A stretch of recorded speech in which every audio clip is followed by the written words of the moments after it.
एक बार की बात है, एक बहुत सुंदर और खुशियों से भरा एक जंगल था, सुगंधवन। इस जंगल में सब जानवर मिलजुल कर रहते थे, लेकिन इस जंगल की सबसे प्यारी आवाज थी चू-चू चिड़िया की। एक ऊंचे साल के पेड़ पर रहती हमारी प्यारी चू-चू चिड़िया।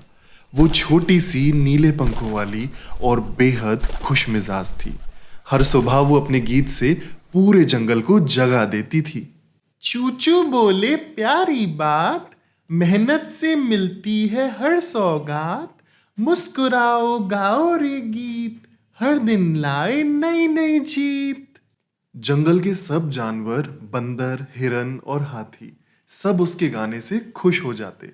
सब कहते, देखो आज फिर चूचू का गाना आ गया। उसी जंगल में रहती थी एक चालाक लोमड़ी। नाम था चंपा। चंपा को मेहनत बिल्कुल पसंद नहीं थी। वो चाहती थी सब कुछ बिना कोशिश के मिल जाए। एक दिन उसने देखा कि चूचू चिड़िया पेड़ की डाल पर बैठकर अपने लिए कुछ बीज इकट्ठा कर रही थी। अरे वाह, ये चूचू चिड़िया तो ढेर सारा खाना जमा कर रही है। अगर मैं इसे बेवकूफ बना दूं तो मुझे बिना मेहनत के खाना मिल जाएगा। अरे चूचू बहन, तुम्हारा गाना सुनकर मेरा दिल खुश हो गया। कितना सुंदर गाती हो, मेरा तो दिन बन गया। अरे धन्यवाद चंपा दीदी, आप बहुत प्यारी हैं। बहन, आज मेरा खाना कहीं नहीं मिला। जरा अपने बीजों में से थोड़ा सा दे दो ना, मैं बहुत भूखी हूँ। जरूर दीदी, जंगल में सबको मिल बांट कर रहना और खाना चाहिए। कितनी भोली है ये चूचू चिड़िया। अब तो मैं रोज मजे से खाऊंगी। अब चंपा रोज कोई ना कोई नया बहाना बनाती। कभी कहती मुझे बुखार है, कभी कहती बारिश में भीग गई, और चूचू हर बार उसकी मदद कर देती। धीरे धीरे चूचू चिड़िया के पास बहुत कम खाना बचा। एक दिन उसने डरते डरते कहा, अरे चंपा दीदी, आप रोज खाना लेने आ जाती हो। अब मेरे पास थोड़ा कम खाना बचा है। सर्दी भी आने वाली है, मुझे भी तो थोड़ा खाना बचाना होगा। ओ, तो अब तुम भी अपना अपना सोचने लगी। और वो जो मैंने इतने दिनों तक तुम्हारे फिजूल के गाने सुने, उसका क्या? हाँ, अब तुम भी मुझे खाना देने से मना करोगी? ये सुनकर चूचू चिड़िया उदास हो गई और अपने घोंसले से नीचे आ गई। उसे समझ नहीं आ रहा था कि वो गलत थी या सही। इसी बीच जंगल के राजा शेर वहां पहुंचे। उन्होंने देखा कि चूचू चिड़िया और चंपा लोमड़ी के बीच झगड़ा हो रहा है। आखिर बात क्या है?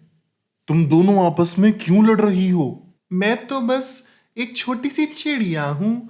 बहुत मेहनत करके अपने लिए खाना इकट्ठा करती हूँ। और ये चंपा दीदी, ये मुझसे रोज खाना मांग कर ले जाती है। महाराज, ये चिड़िया बहुत ही झूठी है। मैं तो बस कभी कभार मुश्किल में इससे मदद मांग लेती थी, लेकिन मुझे क्या पता था ये इतनी चालाक और स्वार्थी निकलेगी। तुम दोनों कल सुबह सूरज उगने से पहले मेरे पास आना। अब इस सब का फैसला मैं करूंगा, कौन सही है और कौन गलत। अगले दिन सुबह जंगल में शेर की सभा आयोजित हुई, जहां पर बंदर, भालू, हाथी, हिरन और जंगल के सभी अन्य जानवर मौजूद थे। शेर ने चंपा और चूचू को एक एक खाली टोकरी दी। तुम दोनों में से आज शाम तक जो कोई भी इस टोकरी में सबसे ज्यादा बीज और खाने की वस्तुएं लाएगा, वही सच्चा और मेहनती साबित होगा। चूचू चिड़िया उड़ गई आसमान में। कभी पेड़ों पर, कभी नदी किनारे, कभी पहाड़ी के ऊपर। वो मेहनत से बीज ढूंढती रही और गुनगुनाती रही। शाम तक उसकी टोकरी आधी भर गई। उधर चंपा ने सोचा, मैं मेहनत क्यों करूं, मैं तो किसी और का खाना चुरा लूंगी। वो बंदर के पेड़ पर चढ़ी, लेकिन बंदर ने देख लिया। अरे ये क्या कर रही हो चंपा, मेरा खाना क्यों चुरा रही हो? ये सुनकर चंपा डर गई और वहां से भाग गई। शाम होने को थी, लेकिन मेहनत न करने की वजह से चंपा की टोकरी अभी तक खाली थी। शाम होते ही दोनों शेर के सामने पहुंचे। अरे चंपा, तुम्हारी टोकरी खाली क्यों है?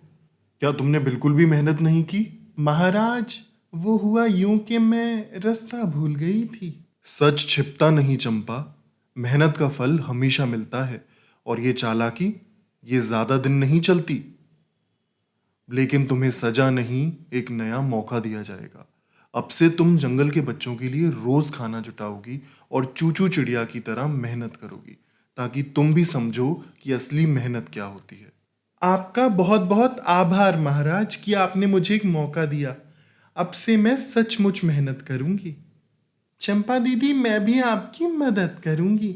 चलो मिलकर जंगल के बच्चों के लिए बीज और फल इकट्ठा करते हैं।